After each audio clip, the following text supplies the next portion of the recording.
शरद जोशी यांची प्रतिमा डोक्यावर घेऊन शहरातून काढली दिंडी। शेतकरी नेते स्वर्गीय शरद जोशी यांच्या जयंतीनिमित्त आगळेवेगळे अभिवादन। शेतकरी संघटनेचे नेते स्वर्गीय शरद जोशी यांच्या जयंतीनिमित्त बुलढाण्यातील शेतकरी संघटनेचे पदाधिकारी व कार्यकर्त्यांनी शरद जोशी यांना आगळेवेगळे अभिवादन केले। भर पावसात स्वर्गीय शरद जोशी यांची प्रतिमा डोक्यावर घेऊन शहरातून दिंडी काढण्यात आली। दरम्यान विविध घोषणा देण्यात आल्या।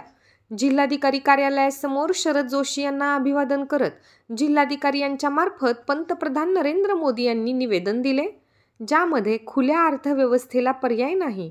शरद जोशी यांनी कृषी कृती दलाचा अहवाल पंतप्रधान कार्यालयाला दिला आहे, त्याची अंमलबजावणी व्हावी यांसह इतर मागण्या करण्यात आल्या।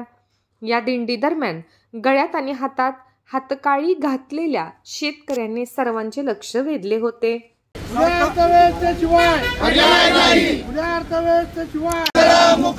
शेतकऱ्यांना स्वातंत्र्य मिळालंच पाहिजे, शेतकऱ्यांना अभिव्यक्ती।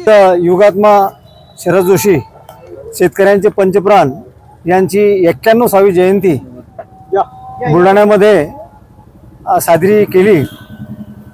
सर्वप्रथम गावातून शरद जोशींच्या प्रतिमेची मिरवणूक काढून शरद जोशींची प्रतिमा डोक्यावर घेऊन घोषणा देत मिरवणूक निघाली।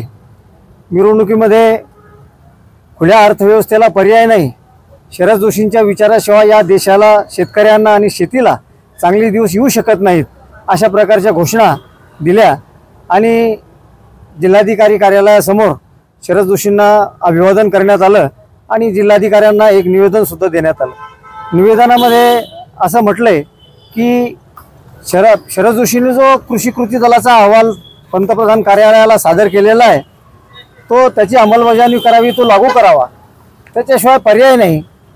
दुसरी एक मागणी अशी आहे, शेतकऱ्यांना तंत्रज्ञानाचे व बाजारपेठेचे स्वातंत्र्य दिल्याशिवाय देशाला लोकसांख्यिकीय लाभांश मिळवता येऊ शकणार नाही।